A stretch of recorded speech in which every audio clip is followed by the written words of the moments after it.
भारत के किसानों की परेशानियां किसी से छिपी नहीं है।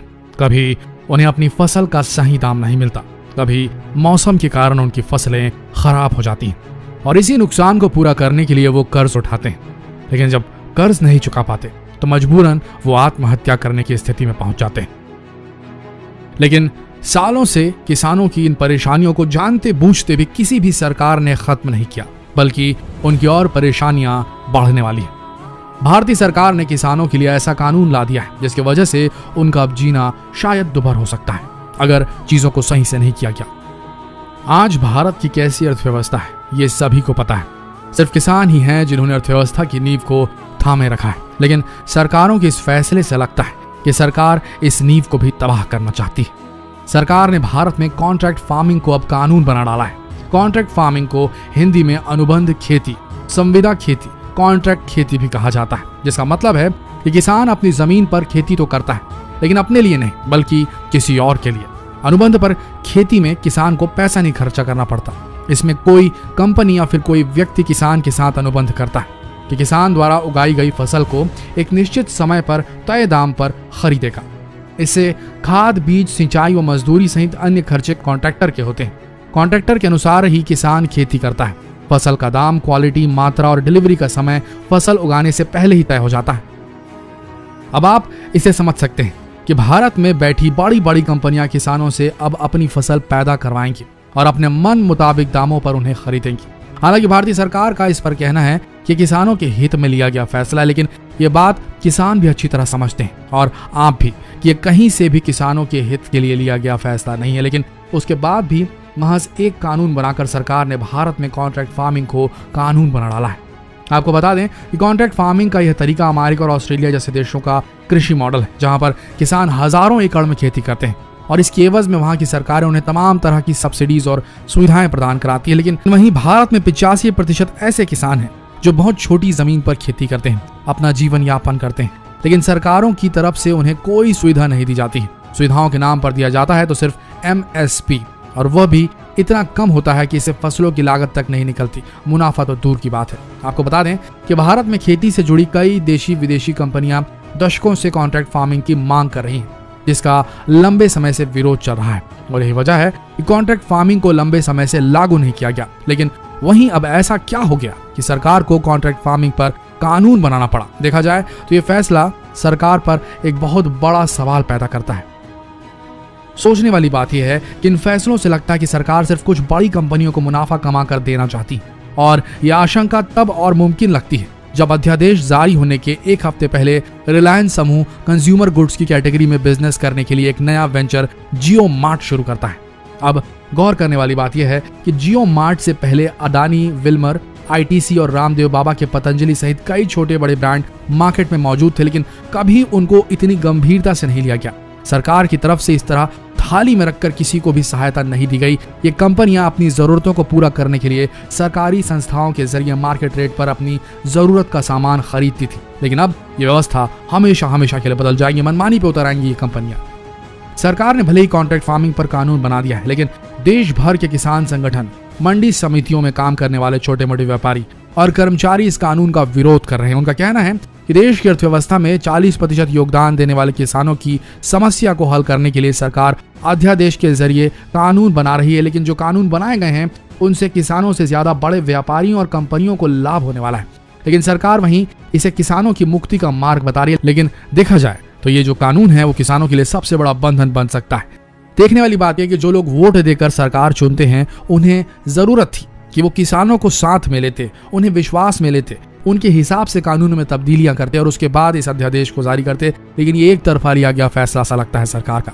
आइए जानते हैं कि किसानों पर बनाया गया ये कानून, जो नया कानून है, कैसे किसानों के लिए बंधन है और अंबानी, अडानी जैसे लोगों के लिए मुनाफे की चाबी बन सकता है अगर गलत तरीके से इस पूरे कानून को इम्प्लीमेंट किया गया। तो आप जानते ही हैं कि संसद में किस तरह से किसानों के इस बिल को पास किया गया। हालांकि सरकार ये दिखाना चाहती कि ये किसानों के हित में लिया गया फैसला, लेकिन असल में ये अंबानी और अडानी जैसे व्यापारियों को लाभ पहुंचाने का काम कर सकता है। ये निजी कंपनियों का दबाव ही है जिसके कारण सरकार कॉन्ट्रैक्ट फार्मिंग जैसी व्यवस्था को लागू करने के लिए कानून बनाना चाहती है। नहीं तो आप ही सोचिए कि ऐसी क्या मजबूरी थी कि जो व्यवस्था यानी कि कॉन्ट्रैक्ट फार्मिंग भारत में पहले ही फेल हो चुकी है, उसे कानून क्यों बनाया जा रहा है। आप इस उदाहरण से समझ सकते हैं कि किस तरह से किसान इस कॉन्ट्रैक्ट फार्मिंग के कानून में बंद जाएंगे।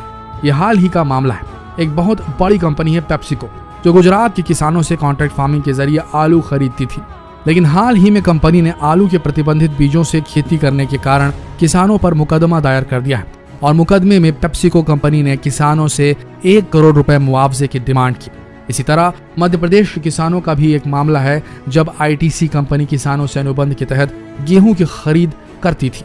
किसानों ने कंपनी पर लगातार कई साल तक उनकी फसल के दाम कम देने का आरोप लगाया। उसके बाद तत्कालीन मध्य प्रदेश सरकार को किसानों के बढ़ते दबाव के कारण इस पर रोक लगानी पड़ी थी।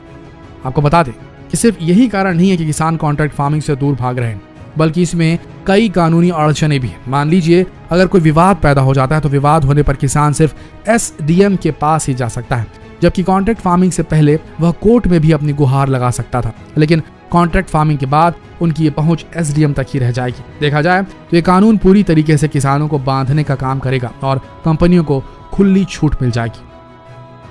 भारत में हर किसान अपनी फसलों को मंडी में बेचता है, जिसमें एमएसपी मिनिमम सेलिंग प्राइस निर्धारित होता है। लेकिन जब कॉन्ट्रैक्ट फार्मिंग को कानून बना दिया जाएगा तो मंडी व्यवस्था ऑलमोस्ट समाप्त हो जाएगी और उसके बाद धीरे धीरे एमएसपी भी शायद खत्म हो जाए। हालांकि सरकार कह रही है कि कभी नहीं होगा, लेकिन जरा गौर फरमाइए इन फैक्ट्स पर।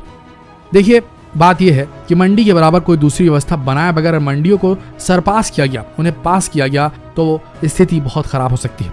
अगर कोई प्राइवेट प्लेयर इस क्षेत्र में उतर रहा है तो उसके लिए भी एमएसपी की व्यवस्था होनी चाहिए। उदाहरण के रूप में अगर गेहूं के लिए 1925 रुपए प्रति क्विंटल की व्यवस्था मंडी के लिए की जाए तो वही व्यवस्था निजी कंपनियों के लिए भी होनी चाहिए। देखिए, अगर ऐसा नहीं हुआ तो मंडी में तो एमएसपी मिलती थी किसानों को, अगर मंडी से खरीदने की बजाय जो प्राइवेट प्लेयर्स हैं वो सीधे किसानों तक पहुंचेंगे तो क्या वो ये रकम देंगे? अगर वो ये रकम नहीं देंगे या कोई किसान इससे कम रकम में तैयार हो जाता है तो बाकी किसानों का क्या होगा? क्या रेट गिर नहीं जाएगा? ऐसे में नुकसान किसका होगा? किसानों का होगा। मंडी में कम से कम सरकारी जो मापदंड हैं वो माने तो जाते हैं, लेकिन प्राइवेट प्लेयर जब इसमें उतरेंगे तो ये दाम जो खरीदी का है वो कम हो सकता है। आगे बढ़ते हैं। आप जानते हैं कि हमारी आज की सरकार ऐसे कई फैसले ले चुकी है जो कहीं से भी जनमानस के हित में नहीं, लेकिन वहीं अगर हमारे किसान, हमारे अन्नदाता के लिए जो भी फैसले लिए गए हैं अगर वो उनसे पूछ कर लिए जाते तो ज्यादा बेहतर होता।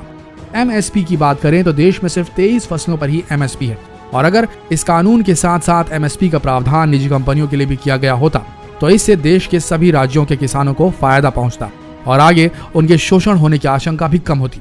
वहीं किसान चाहते हैं कि उनका मंडी सिस्टम समाप्त ना हो और उन्हें यही डर सता रहा है कि इस कानून के आने के बाद मंडी सिस्टम समाप्त हो जाएगा। उनका कहना है कि 1 साल निजी कंपनियां अच्छे दामों में उनकी फसल खरीदेंगी और उसके बाद जब मंडियां बंद हो जाएंगी तो कॉर्पोरेट कंपनियां मनमाने दामों पर फसल खरीदने लगेंगी और अनुबंध के कारण उन्हें मजबूरन उन्हें बेचना ही पड़ेगा।